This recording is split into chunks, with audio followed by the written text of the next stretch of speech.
प्रेम एक दूसरे से सुख प्राप्त करने या प्राप्त करने की आशा में आसक्ति पैदा होती है, अर्थात एक दूसरे के बीच संबंध होता है और संबंध होता है इस बात पर निर्भर कि वो आपस में एक दूसरे के लिए कितने उपयोगी हैं। जिस प्रकार की और जितनी उपयोगिता होगी उसी प्रकार का और उतना ही संबंध उनके बीच होगा। इस संबंध को ही आकर्षण कहते हैं। जब हमें हमारे बीच एक दूसरे की उपयोगिता का ज्ञान होता है और ये पता चलता है कि मेरे सुख दूसरे के योगदान बिना असंभव है, तो उसे दूसरों में आकर्षण हो जाता है। इसी आकर्षण को प्रेम कहते हैं। जिस भी तल पर उसको ये ज्ञान होगा उसी स्तर का प्रेम उसके अंदर उत्पन्न हो जाएगा। व्यक्तिगत तल पर तो हम अकेले होते हैं, तो वहाँ तो कोई दूसरा होता नहीं संबंध बनाने के लिए। लेकिन पारिवारिक तल पर एक उदाहरण लेते हैं।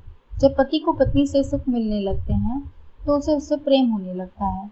उसे पता चलता है कि बिना पत्नी के मैं वो सुख प्राप्त कर ही नहीं सकता जो कि पत्नी से ही मिलता है। इसी प्रकार सामाजिक तल पर समझ सकते हैं।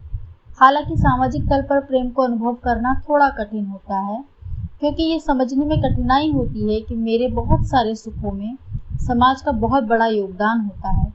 लेकिन जिसको भी समझ आ जाता है तो उसे अनुभव भी होने लगता है। इसीलिए कहते हैं कि वास्तविक ज्ञान से प्रेम उत्पन्न होने लगता है, और जब प्रेम उत्पन्न होगा हमारे अंदर तो अनुभव भी तभी होगा ना, उससे पहले तो होगा नहीं। जैसे बाकी अनुभव भी होते रहते हैं जबकि उनसे संबंधित घटना हमारे अंदर घटित होती है, अर्थात दूसरों के बिना योगदान के हम थोड़े से सुखी ही हो पाते हैं, वो भी बहुत कठिनाई से। तो इस पारस्परिक निर्भरता के ज्ञान से हमारे अंदर दूसरों के लिए प्रेम का जन्म हो जाता है। उसे पता चलता है कि दूसरे के बिना मैं संपूर्ण रूप से सुखी नहीं हो सकता। तब उसे दूसरों का महत्व समझ आ जाता है, जिसके कारण उसे औरों से प्रेम हो जाता है। जैसे वृक्ष के मूल और शाखाओं के बीच जो संबंध है वही प्रेम है। पारिवारिक सुखों की प्राप्ति के लिए प्रेम ही आधार है। परिवार का अर्थ है दो या दो से अधिक मनुष्य एक साथ लंबे समय रहना चाहते हैं। पारिवारिक सुख का उदय लंबे समय साथ रहने से ही होता है। इसी के लिए परिवार नाम की संस्था का निर्माण किया जाता है।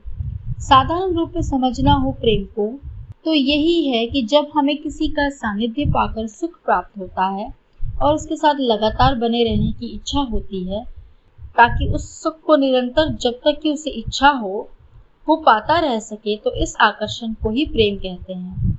ये प्रेम की सामान्य परिभाषा है, या इसे आप केवल आसक्ति कह सकते हैं। और आगे जाकर ये सामान्य प्रेम या आसक्ति ही और गहरी होने लगती है। तब केवल अपना सुख ही ध्येय नहीं रह जाता, बल्कि परिवार के दूसरे सदस्यों का सुख भी ध्येय बनने लगता है।